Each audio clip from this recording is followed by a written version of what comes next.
অন্বেষার রান্নাঘর থেকে সম্পূর্ণ বাঙালি পদ্ধতিতে ঢ্যাঁড়স আলুর পোস্তর রেসিপি নিয়ে আজকে আমি হাজির। যার জন্য আমি ঢ্যাঁড়স আলু ভালো করে ধুয়ে কেটে নিয়েছি আর গরম তেলের মধ্যে আলুগুলো দিয়ে দিয়েছি, একটু নুন হলুদ দিয়েছি। এরপর আমি আলুটাকে ভেজে ওর মধ্যে ঢ্যাঁড়সগুলো দিয়ে দিচ্ছি এবং একসাথে ভেজে নেবো। 10 মিনিট একটু চাপা দিয়ে রাখবো যাতে আমার ঢ্যাঁড়স আলুটা ভালো করে সেদ্ধ হয়ে যায়।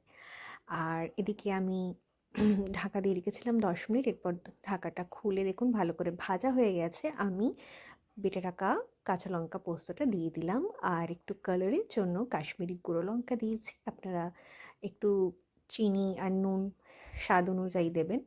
আমি একটু চিনি দিলাম, একটু মিষ্টি মিষ্টি ফ্লেভার আমার ভালো লাগে।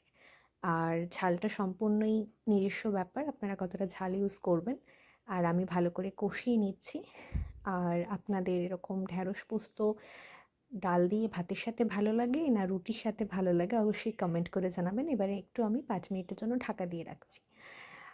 আর আপনাদের সম্পূর্ণ ভিডিওটা কেমন লাগলো আমাকে জানাবেন। রেসিপিটা দেখে আপনাদের কেমন লাগলো অবশ্যই কমেন্ট করবেন, শেয়ার করবেন। আমি দেখুন ভালোভাবে মিশে গেছে, আমার পোস্ত আলুটা সুন্দর একটা কালার এসেছে, তেল ছেড়ে গেছে আর মাখো মাখো একটা হয়ে গেছে, সম্পূর্ণ ready. Thank you for watching বন্ধুরা।